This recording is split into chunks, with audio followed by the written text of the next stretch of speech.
I couldn't just with one leg get him, so I asked my interpreter to help me drag him to the side we were on. He was a big guy too. So we pull him over to my side, and he's not breathing. Very, very, very low pulse.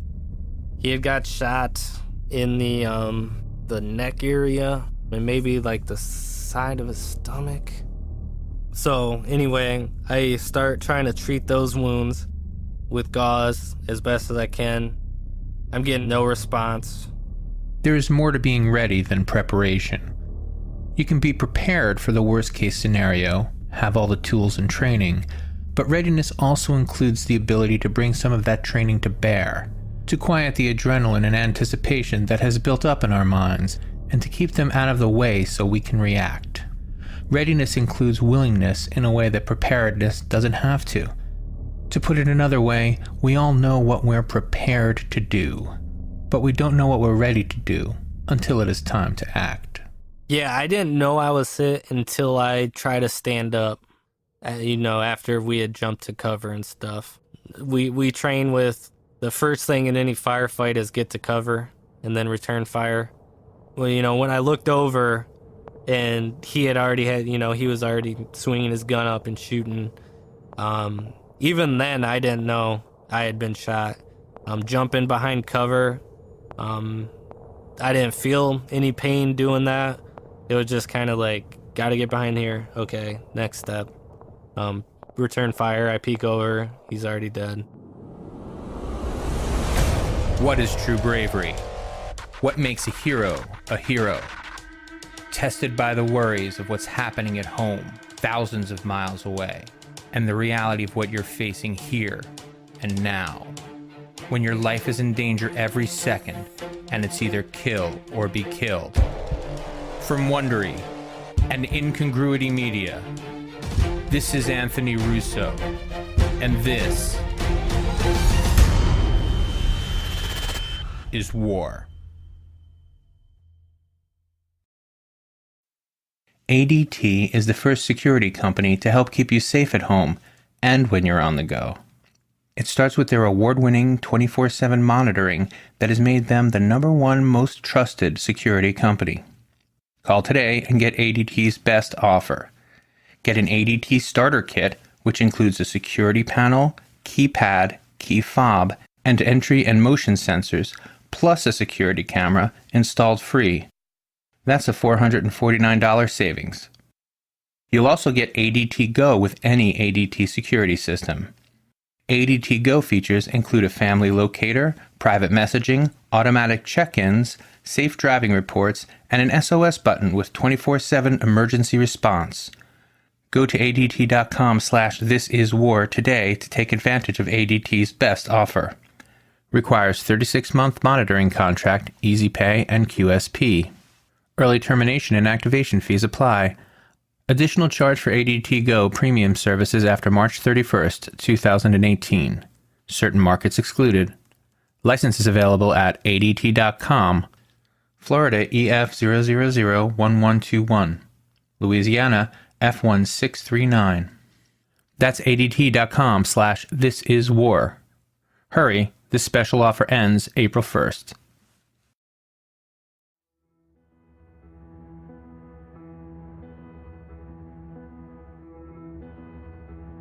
My training just kicked in.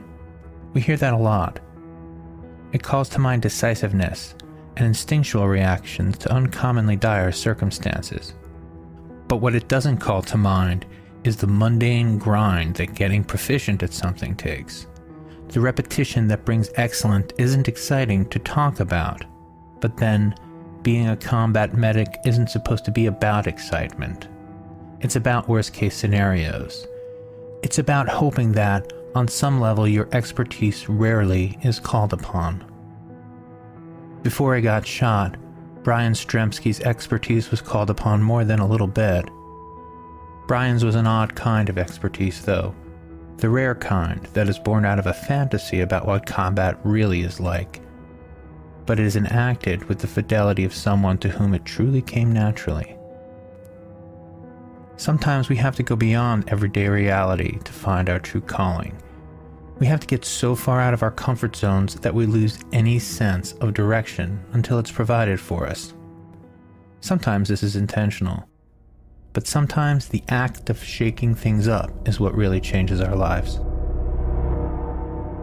Yeah, so I was in Michigan, working full-time at a Mexican restaurant cooking.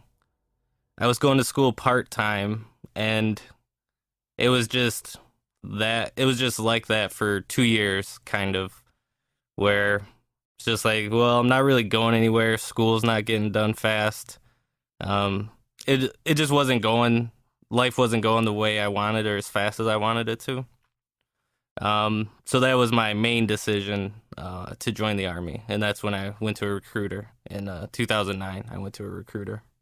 So I went into the recruiting office. We looked at jobs. I just kind of randomly picked medic. I had some inspiration from Band of Brothers, the medic in that show. And then they said, hey, you can get airborne in your contract. It's extra money. I was like, oh, sure.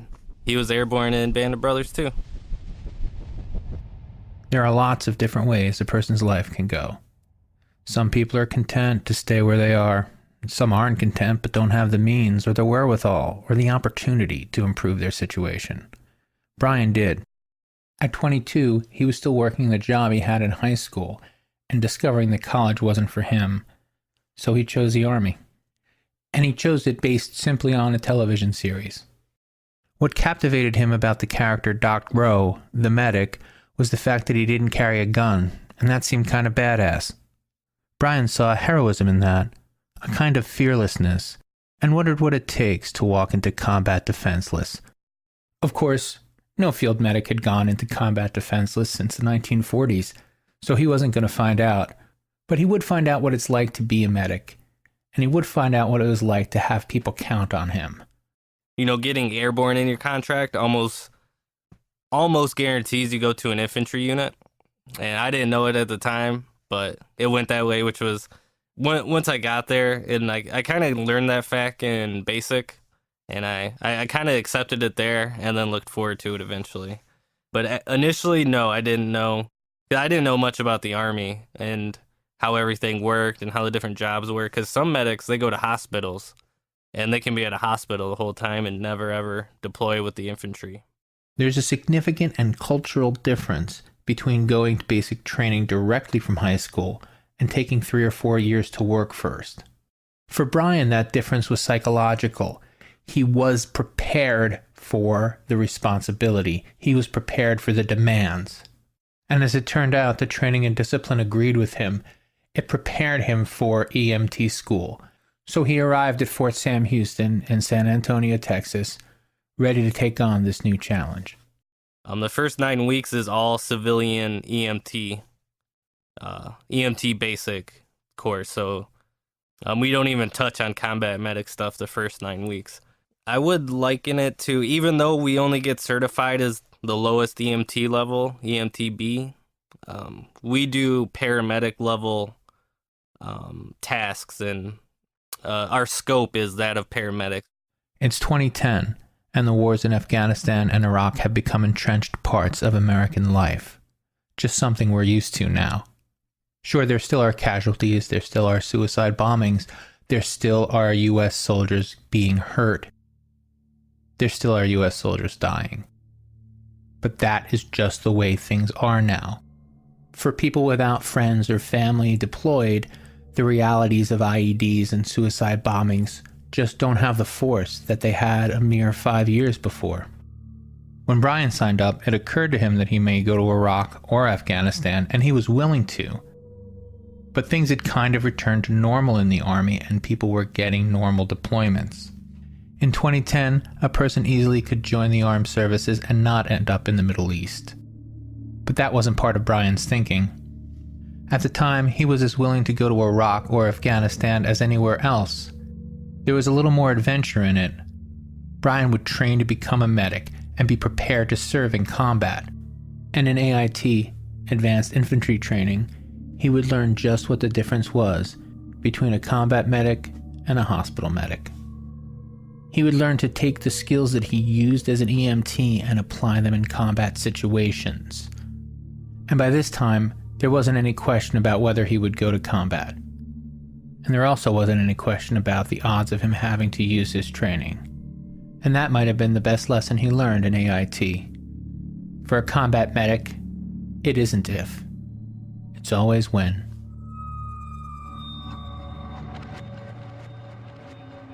On the civilian side, you check the airway first. You check chest rise and fall, and then you move on to circulation. So that's when you look for blood, if they're bleeding. But on the combat side, the first thing you do is you look for blood, because most likely that's the number one thing you're going to see if someone gets messed up over there, is you're going to see blood. Truthfully, I was kind of in blissful ignorance of what I was going to see. I was young. The transition from student to soldier was a weird one for Brian. He had chosen to be an army medic based on a World War II series that emphasized heroism and brotherhood in the 1940s. After getting his assignment, though, a buddy gave him a different way to look at being a combat medic. He gave him a book called War by Sebastian Junger, which later was made into an award-winning documentary called Restrepo. Brian had followed the same career path as the fictional Doc Rowe, becoming a medic and a paratrooper, but he had also followed the same career path and gone to the same training in the same places as the eponymous Juan Restrepo. He even would be sent to serve where Restrepo served. The biggest difference, though, was that the fictional Doc Rowe returned home safely after the war. Juan Restrepo hadn't been so fortunate. Restrepo was killed in 2007 and had an outpost named after him. The reality brought the fiction into pretty stark relief for Brian and his now fiancée, Allison.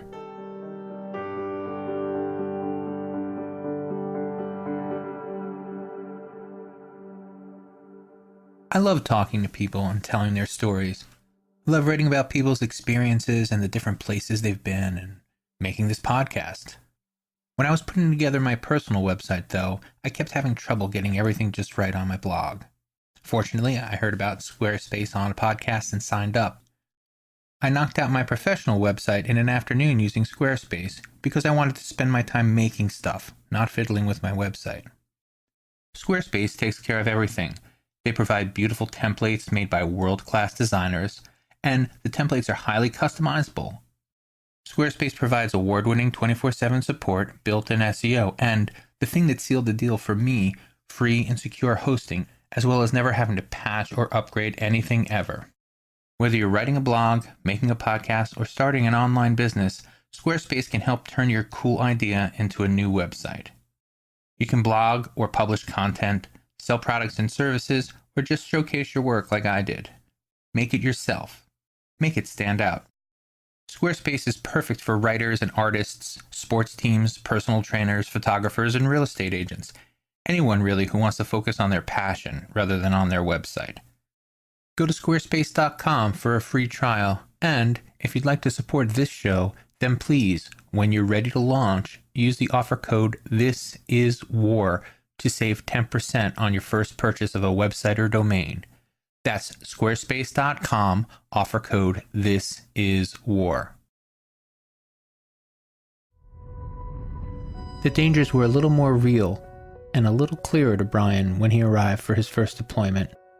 As it turned out, though, he would spend at least 2 years in Vicenza, Italy, before he was deployed into Afghanistan. He used the time as wisely as he could.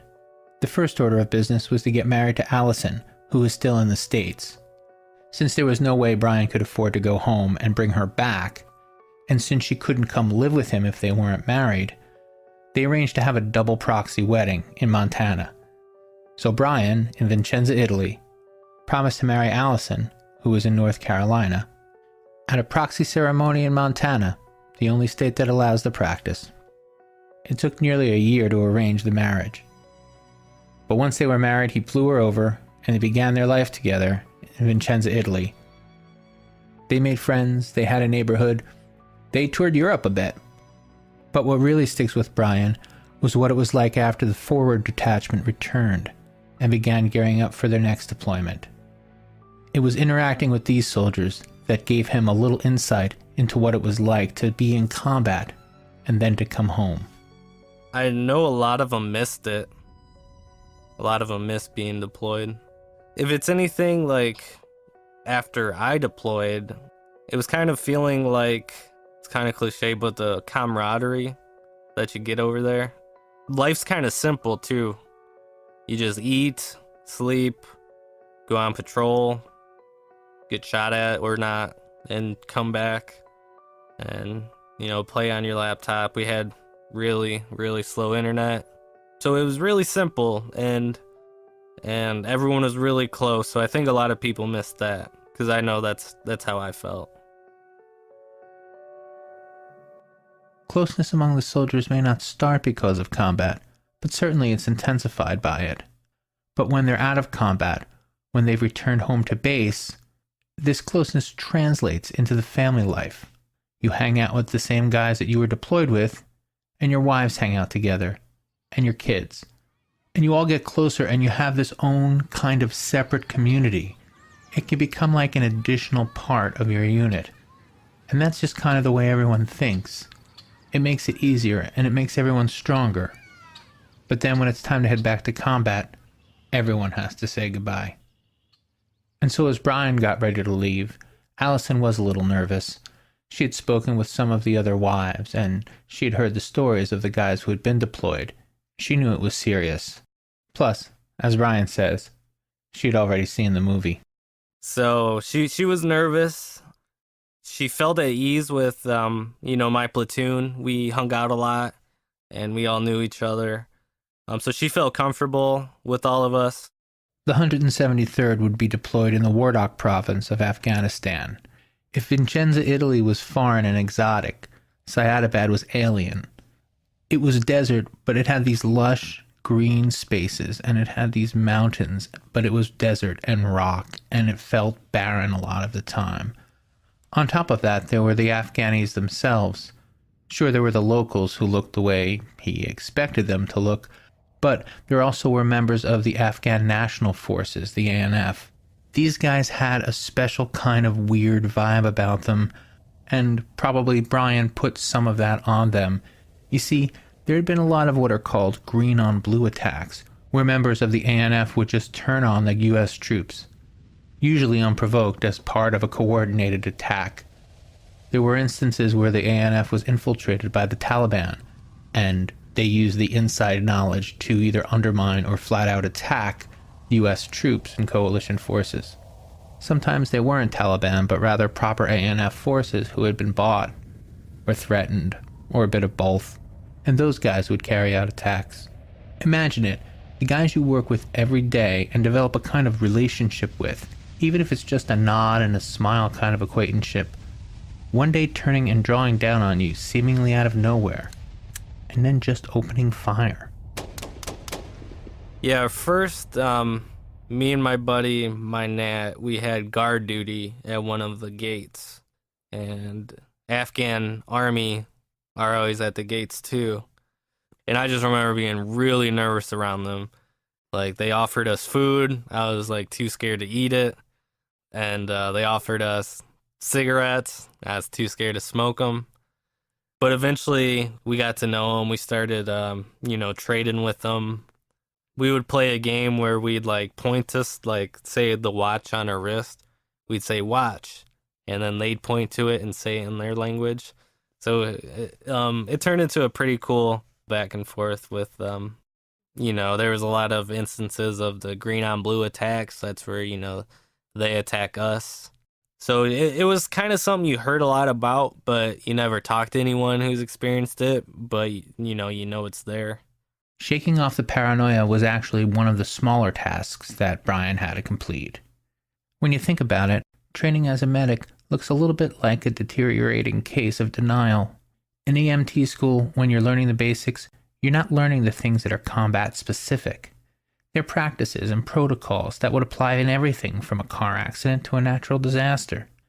In AIT, the combat aspect of your job is a little more pronounced, but it also includes hospital-type care and duties. Remember, not all combat medics end up in the field, and for those who do, unfortunately, Experience is where they finish their intensive training. Imagine the gap between pretending people are shooting to kill you and experiencing a combat firefight. Half of us dismounted from our trucks, half of us stayed in. I stayed in the trucks. All of a sudden you hear over the radio, we're in contact, you hear gunfire. So that was the first time, and I was like, oh shit, this is it. And then we haul ass over there, and it was basically, I think it was my platoon that was dismounted. They were kind of in this little ditch type of a thing, and there was Taliban on one side. On the complete opposite side, there was Afghan, I think it was the police force, and they were shooting at the Taliban. And so my guys were just like stuck in the middle and just like kind of trying to fire at the Taliban while trying not to get shot by the both of them. My heart was beating out of my chest for sure. I've never felt my heart beat like that. And I was asking, because I was in the truck with my platoon sergeant, I was asking him, check with him, see if anyone's hurt. I was getting mentally ready for, one of my guys to be really jacked up and me having to try to fix them. So I was getting prepared for that, and thankfully I didn't have to that day. What is it like to wait to hear someone has been shot? The soldiers dismounted to provide support and got caught in a crossfire, but the medic stayed behind with the leadership because you never know when he might be needed. You're blind, hearing gunfire and shouts and waiting for the terrible, seemingly inevitable medic. When that shout comes, you could be looking at anything, from a relatively minor gunshot wound to a body missing limbs.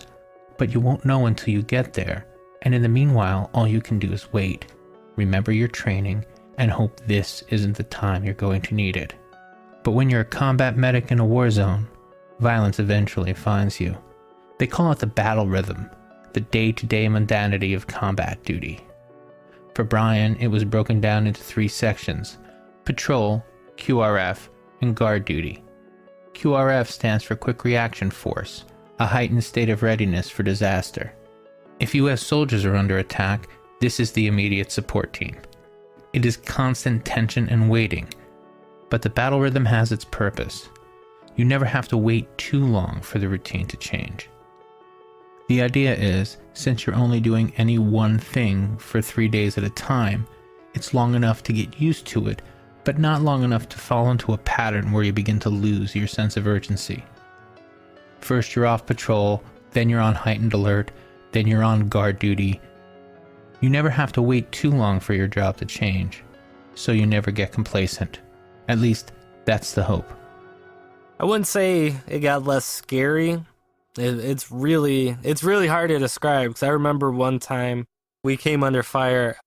I remember I jumped into cover, and then I was smiling, and then I caught myself smiling. I was like, why am I smiling? But it was just like some insane adrenaline rush. And after the fact, after you get shot at and you get back and no one gets hurt, it was like the coolest thing you can imagine. It's really hard to describe that feeling. My buddy was wearing a helmet cam one time we came under fire. So we got back, no one got hurt, and we replayed that video probably 20, 30 times that night, just laughing and joking about it, telling everyone's side of the story. That was a really cool experience.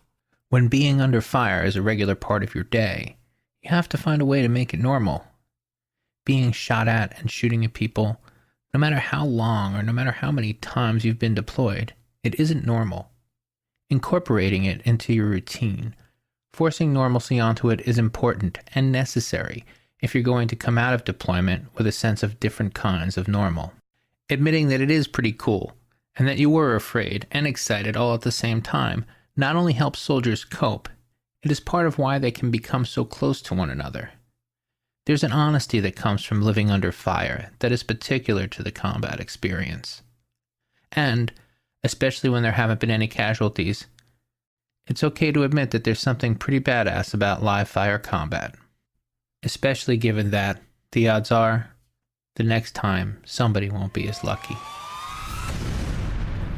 I just woke up to Like the world just everything was shaking. It felt, I guess that's what an earthquake would feel like. We were living in a tent, everything's falling over. I had thought like they shot a mortar at us and it hit really close. So I grabbed my aid bag, my weapon, and some boots, and all I had on was my pants. And everyone from the tent got out to the bunker, and we look over and we see the big mushroom cloud. When we confirmed it was a V-bid, we know we're not under mortar fire. We can get geared up, and my platoon was on QRF. We're wheels up in 15 minutes or less to get out and help. But we never got the call, so that's when I told them I'd go to the aid station and help out. And I did work on a lot of Afghan civilians that day. There's a bazaar not too far from our base that took a good portion of that explosion. This is actually the first time where I saw a lot of people dead in my immediate area. They're just bringing back the people from the bazaar to our aid station. So that was really transformative moment. Flash back to earlier that morning. The video shows a man with a beard. He's older than the other suicide bombers you've seen, and his beard is longer, but there is no gray. He's probably barely in his 30s. The other faces in the shots are blurred out, but there's no longer any need for this man to hide his face. He gets up in the truck and drives away. As he does, you see that it's one of those farm trucks used for transporting, say, watermelons or something. But that's not what's in the truck today. The cameras clearly are at a distance, sometimes from what looks as much as a mile or more away, with video graphics indicating the truck's position. They had a guy drive up. He had a suicide vest on. There's a little Afghan police checkpoint in front of our base, so not everyone can just drive like right next to our base. So that guy walks up to them and then detonates it. So he blows up. That didn't wake me up, but and that created the confusion and created the hole right there for the truck.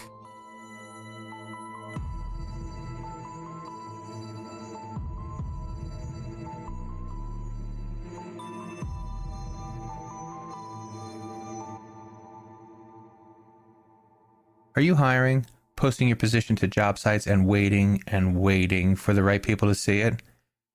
ZipRecruiter knew there was a smarter way, so they built a platform that finds the right job candidates for you. ZipRecruiter learns what you're looking for, identifies the people with the right experience, and invites them to apply for your job. These invitations have revolutionized how you find your next hire. In fact, 80% of employers who post a job on ZipRecruiter get a quality candidate through the site in just one day. And ZipRecruiter doesn't stop there. They even spotlight the strongest applications you receive so you never miss a great match. The right candidates are out there. ZipRecruiter is how to find them. Businesses of all sizes trust ZipRecruiter in their hiring needs. Right now, my listeners can try ZipRecruiter for free. That's right, free. Just go to ZipRecruiter.com/thisiswar. That's ZipRecruiter.com/thisiswar. ZipRecruiter, the smartest way to hire. A Casper mattress is one of those products that make you kick yourself for not having gotten it sooner. Mattresses tend to be one of those things that we only replace when it's clearly long overdue. For me, it had to do with not wanting to deal with going to the mattress store at all, and, more specifically, I didn't want to have to tie the mattress to the top of my car and drag it home. I had heard a lot about Casper, and once I got it, I still really felt as if it had been undersold. You hear about the Casper mattresses coming in a box, but it's truly amazing when you open the door and see this small box that's supposed to contain, in my case, a queen-size mattress. And while the unboxing was super cool, it was everything I thought it would be, the real test was the first night's sleep, which was spectacular. My wife and I actually decided to get a new bed frame to go with the new mattress, and now we're looking at all the other sleeping gear at Casper. We feel like if their beds are great, how awesome must their pillows be? And after this last winter, the down comforter looks more and more appealing. You can get $50 off a Casper mattress by going to casper.com/thisiswar and entering the checkout code thisiswar. Casper products are cleverly designed to mimic human curves, providing more support for all kinds of bodies. I always was puzzled by the notion of Casper providing hassle-free returns if you're not completely satisfied, but what I realized is that when you're looking for a bed and you try this one, you're just not going to send it back. It really has made it so much easier for me to get a fantastic night's sleep.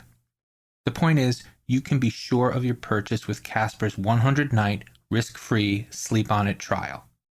Get $50 towards select mattresses by visiting casper.com/thisiswar and using the code thisiswar at checkout.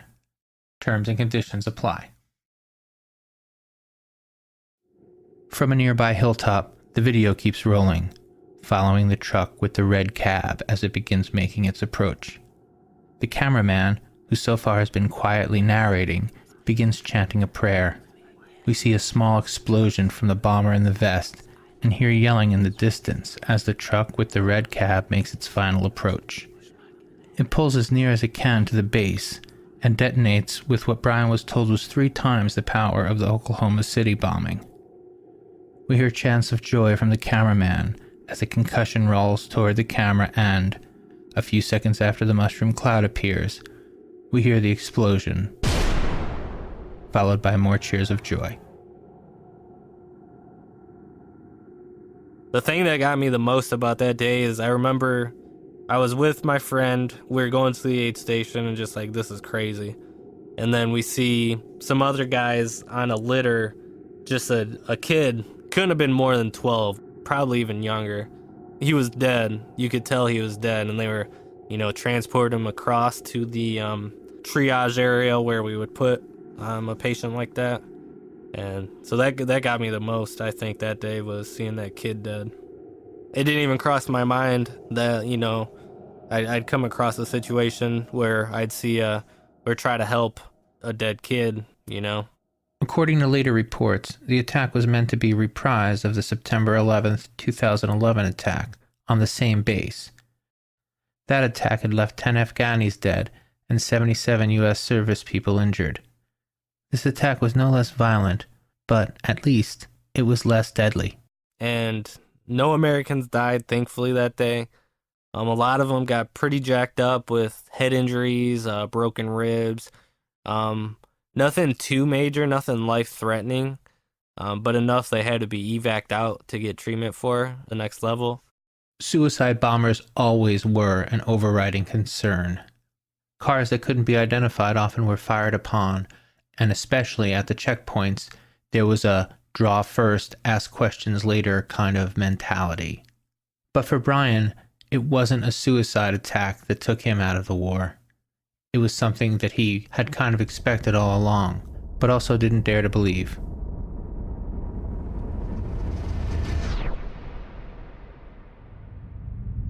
What makes combat so grueling, battle rhythm or not, is that there is no amount of catastrophe that can derail the day-to-day. You do your job, and when your job includes a crisis, you deal with the crisis, and then you get back to work. After all, it's kind of part of the job description. When you're not fighting, you're working. And when fighting interrupts the work, you still have to go back to it. In any other instance where there'd been an attack 3 times the size of the Oklahoma City bombing, you'd probably get the next day off, but not when you're deployed. You go to work the next day, and the next day, and the next day. And sometimes there's combat, and sometimes there's not. And sometimes you're just doing your job at the checkpoint, and all of a sudden, all hell breaks loose. We were on our patrol days in that battle rhythm. It was just like any other time. We went to a TCP right outside of the Tangi Valley. The Afghan army, they're gonna search those cars coming out. We're gonna do biometrics. We've done it at least 5-6 times before. Now this TCP, we did get shot at there once before, about a month prior. But it was, again, just pop shots.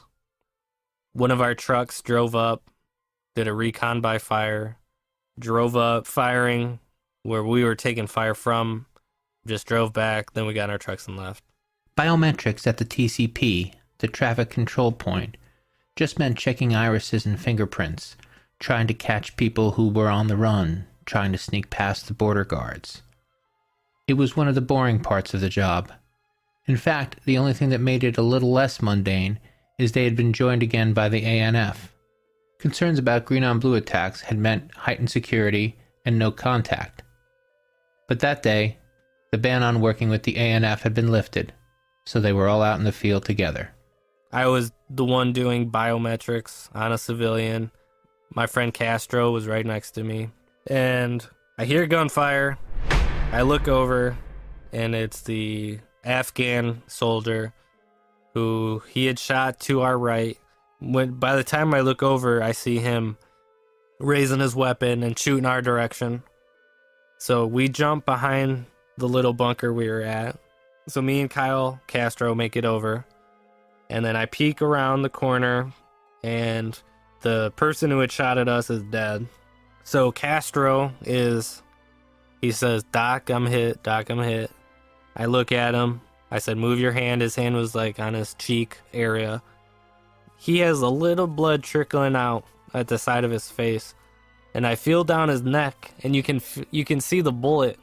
It just stayed right under the skin, right under. He got extremely lucky that that didn't pierce his skull. So he was actually fine. I was like, you're fine. For whatever reason, the skull was able to absorb all that and just kind of redirect the bullet a little bit down and then not pierce his skull, it was amazing. He is super lucky. And then, so at this point, I don't know that I'm shot. This is what all the training was for. Brian said that when he was in school, self-applying a tourniquet in 10 seconds was considered a failure. You had to be quick and you had to be sure, and repetition was your ally. For a medic, the tourniquet is something like an oxygen mask during a plane crash. The idea is, first you deal with your injury so that you can help others. Intellectually, it makes perfect sense, but in practice, no one believes in their heart that there's a day in the future where they will have to put on a tourniquet in the middle of a firefight so that they can help the members of their squad who have been shot. But when it happens, it isn't a matter of whether you thought it really would or not. It is only a matter of whether you can execute under fire, the way you had been trained to, the way you had imagined you would when you signed up to be a medic. So I try to stand up. I collapse on my left ankle. Initially, I was like, I must have really twisted my ankle if I can't stand on it right now. And I try to stand up again, and I collapse. And then I look, and at the side of my boot on the right side of my left foot, I see a little red dot. That's when I realized I got shot. I hadn't even realized it. It was a 5.56 round from an M16, which is, the weapons we use. We had gave them to the Afghan army, so it was a 5.56 round. And those can tumble in the body. So like you could, in theory, get shot in your ankle, and it could come out your arm. I didn't see an exit, so I just put a tourniquet on my leg just in case. With the tourniquet on, he knew his next step, which was look around, see who else is shot, and see what you can do for them.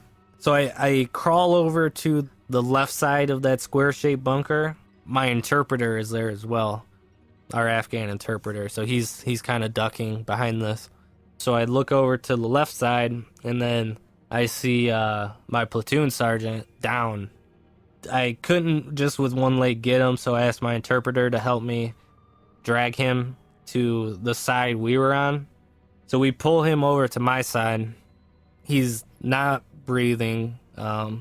Very, very, very low pulse. He had got shot, I think, in like the neck area, and maybe like the side of his stomach.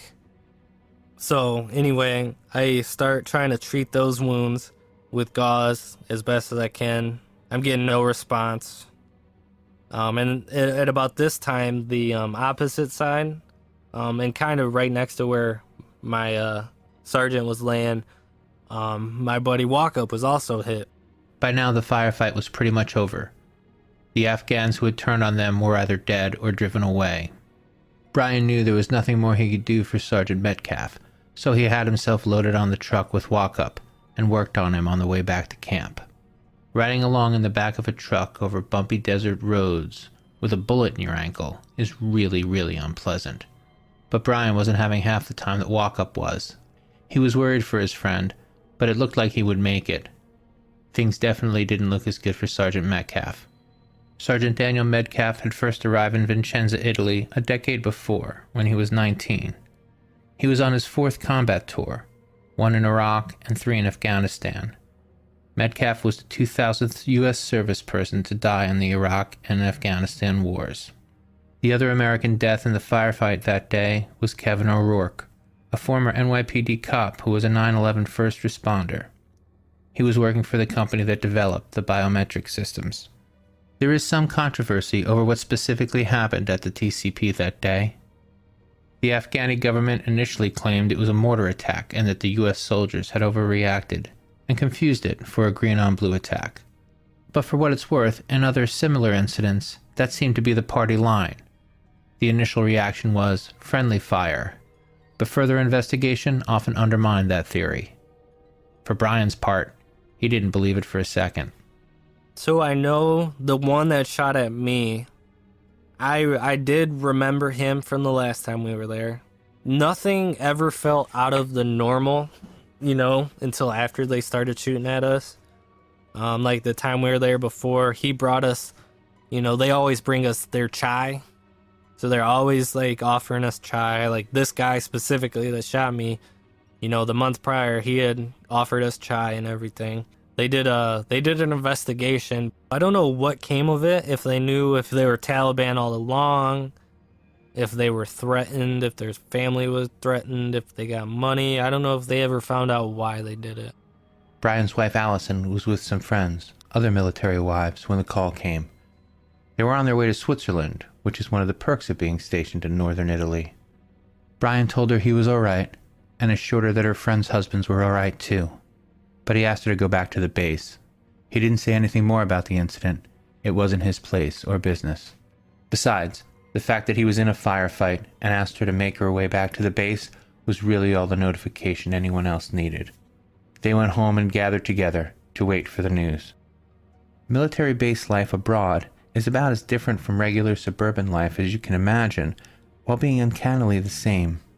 There are little neighborhoods where everybody knows everybody, and lots of women have husbands who work together, so they all hang out. Except in Vicenza, the husbands went to work for about a year at a time, and they went to work in a war zone. So Allison and the other wives headed back to the base, and they were with Mrs. Metcalf when the casualty notifications arrived. So that night, she goes to, my platoon sergeant's wife's house, and they're getting together because, they know some of us just got shot, but they didn't know that he had died at this point. She was over there with all the girls, and, that's when the guys in the dress uniforms come up to the door, and they say their thing. We're sorry to say he has been killed in action, all that stuff. So she saw the other side of it. We have, each side of that. We each saw both sides, so that was a pretty rough one for her.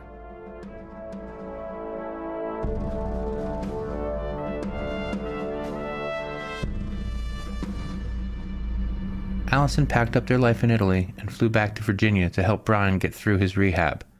But in early 2013, there was a complication. Yeah, so a few months goes by. It's early 2013. I get a big bump on my neck, and then I get it checked out, and then I get diagnosed with Hodgkin's lymphoma. At this time, I was wanting to go visit Italy. All my friends were getting back from deployment. I knew I was going to be here getting treatment for my ankle for a while, and then I got this, and then I couldn't. Everything's fine now with that. I got it treated.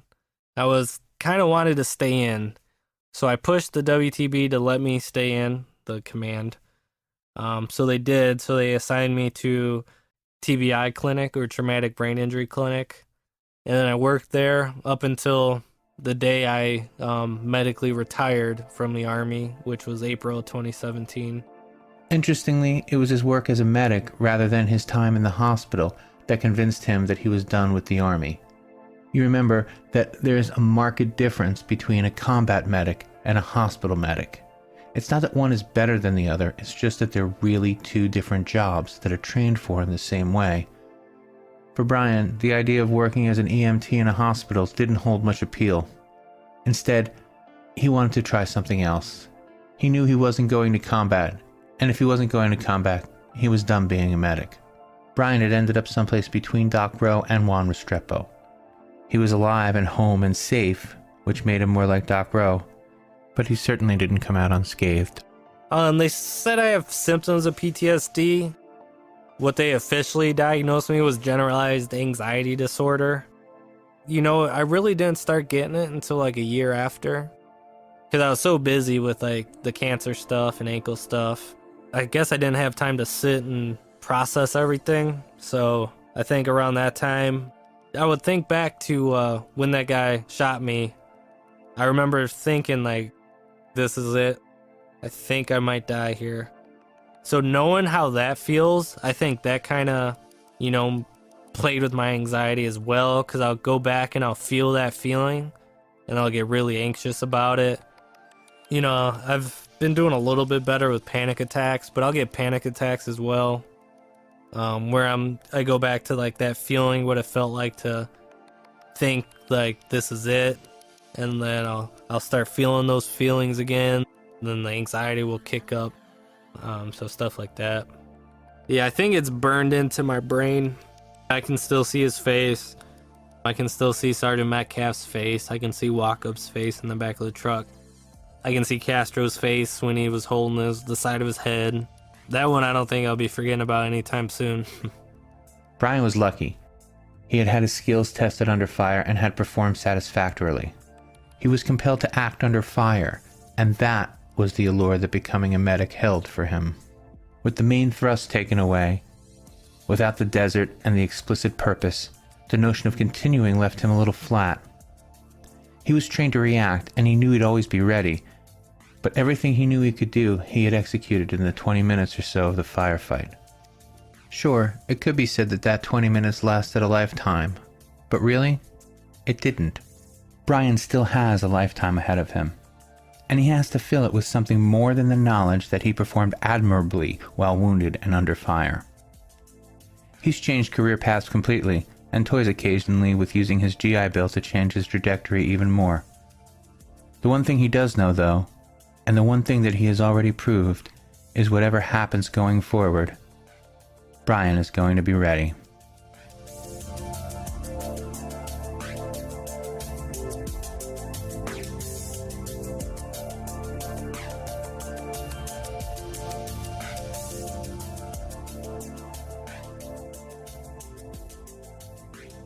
Next time on This Is War. I wanted it. I wanted it so bad. I really did. Like, I was so about revenge, really, because you don't knock down a tower in my hometown and fucking walk away from that feeling like you're the winner. Subscribe on Apple Podcasts, Stitcher, Spotify, or wherever you're listening right now. To find a link to subscribe to This Is War, show notes, and more information, simply tap or swipe over the cover art. You'll also see offers from our sponsors. Please help support our shows by supporting them. If you like what you've heard, we'd love it if you would give us a 5-star rating and review, and be sure to tell your friends and show them how to subscribe. Another way you can support the show is by filling out a small survey at wondery.com/survey. Are you a combat veteran, or do you know one with a story to tell? Reach out to us at stories@thisiswar.com with your dates and branch of service and a brief description of the experience you'd like to share. If you would like to hear more of This Is War and other Wondery shows, in addition to extra content, early access, and exclusive perks, you can subscribe at Wondery Plus. Go to wondery.com/plus. I'm Anthony Russo. This Is War was produced by Incongruity Media. Executive producer Hernan Lopez for Wondery.